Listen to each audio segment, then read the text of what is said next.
రాష్ట్రాల్లో ఎడతెరిపి లేకుండా వర్షాలు కురుస్తున్నాయి.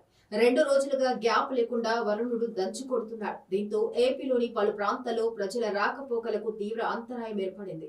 రాష్ట్రంలో కురుస్తున్న వర్షాలకు తోడు ఎగువ ప్రాంతాల నుంచి భారీగా వరద నీరు గోదావరి నదికి వస్తుంది. దీంతో గోదావరి నది ఉగ్రరూపం దాల్చుతుంది.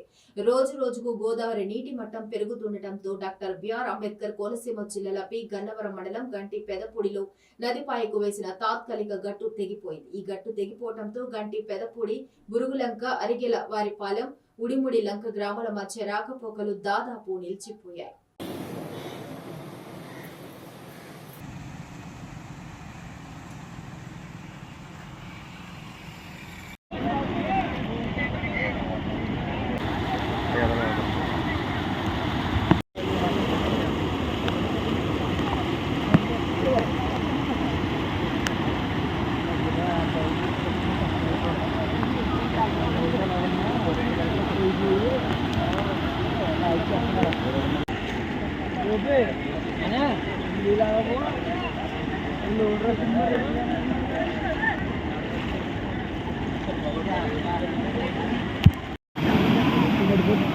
Berikut